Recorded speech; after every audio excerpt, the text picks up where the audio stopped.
Let's take a minute to enjoy what's happening out here in the quilting studio. You can see it right here.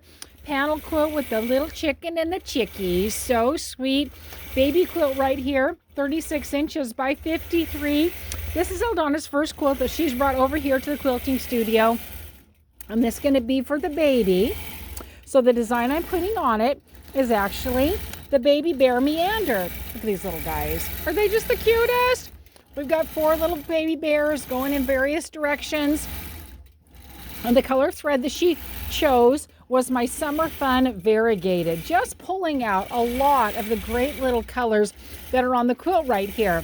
Now, we did look at a variety of designs to think about, along with the chicken theme right here, but she also does have the sunflowers and the honeycomb over here, and she didn't want it to lean just toward the chickens. That just happened to be a cute, darling panel that she found that she likes so much. But the teddy bears are really bringing it toward the baby design, which is what she wanted. And then that fantastic SummeryFun Variegated thread, you can see it right there coming off of the spool. Isn't she delightful?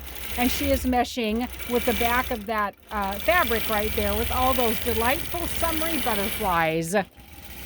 Now, I will say, I've told you this before, when I do variegated, I do it on the front of the quilt. I rarely do it in addition on the back of the quilt.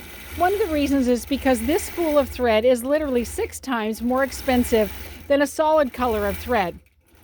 And that's fine. It's okay. It can work it out. But also, if the colors of thread don't mesh really perfectly, if I get the same variegate on the back, it doesn't come just perfectly with the front. There's so many issues I have to be aware of for tension.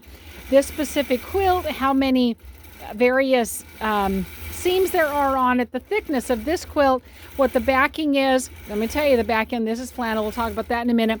The style, the thickness of the batting. Has anything been stitched together what's going to add some extra thickness? There's so many different variables I have to be aware of that it doesn't work very well for me to have the variegate on the front and on the back. So that's one of the reasons that I do a color on the back that just meshes nicely on the back of the quilt. And you can see how nice those little bears are sticking out right there. And it's not distracting on the back either. And speaking of such, 2 things. One is she's ready for a new bobbin, so we're going to change that here in just a minute.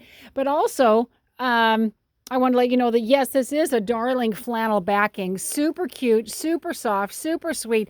Going to be great for the baby to enjoy. If you have a flannel backing, I would suggest when you get ready to do your binding, you cut it just a tiny bit wider because you've got a little bit more fabric there to deal with. The other thing I want to let you know is she brought me only a straight width of fabric. Normally a width of fabric is about 44 to 45 inches wide. But she did not have to piece it because the quilt itself is 36 inches.